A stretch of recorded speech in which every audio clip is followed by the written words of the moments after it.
Hi, my name is Eric, and today I'm going to talk to you about grass. Now, you might think because I'm from Colorado, I might be talking about a different type of grass, but I'm not talking about that type of grass. I'm talking about turf grass. You know, the kind of stuff that we grow in our yards. Now, somewhere way back in history, I think it came from Victoria, England or something, it was decreed that to be an upstanding American citizen, you must have a green grass no matter where you live, whether it's Maryland, uh, Minnesota, or Florida or Arizona. And for some reason, the default turf grass became Kentucky bluegrass, which is is a great grass. Now, what do you do with Kentucky bluegrass? Well, you got to mow it a lot, you got to water it a lot. It takes about 15 gallons per square foot to keep a Kentucky bluegrass turf green in the state of Colorado. Think about that, 15 gallons per square foot. I'm not sure how tall that is per square foot. Somebody with a math and an app on their iPhone could figure that out. And if you do, let me know how tall that would be. A square foot of water that's 15 gallons, that encompasses 15 gallons. Anyway, but you know what? That's not your only option. Now, turf grass, they go with Kentucky bluegrass because it's easy.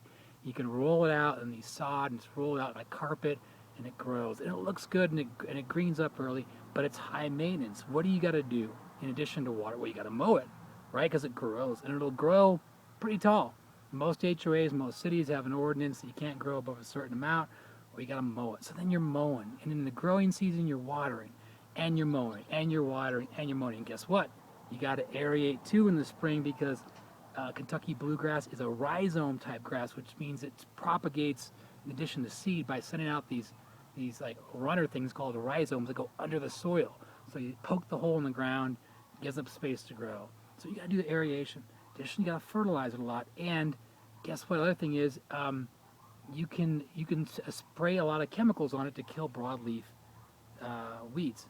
Now, today though, I'm going to talk to you about an alternative, buffalo grass. Now, there's some amazing things going on in the state of Nebraska in terms of breeding buffalo grass. Buffalo grass is the only native grass to the United States, and they call it buffalo grass because guess what? The buffalo used to roam and eat the grass. Now, buffalo grass, a few characteristics about it. Its roots can grow 8 feet deep. 8 feet deep, which guess what? It means they can go, it needs a lot less water, it's really drought tolerant. It also only grows maybe about 6 inches tall. So guess what? You don't gotta mow it as much. Secondly, aeration doesn't really help it because it grows with stolons, with runners that grow over the top. So, aeration isn't really going to get you that much benefit for what you're going to do. So I'm going to show you a little bit more, some examples of buffalo grass, and a particular one that I mentioned the state of Nebraska. Some folks in Nebraska are doing some amazing things with buffalo grass, and I'm going to show you that just here in a minute.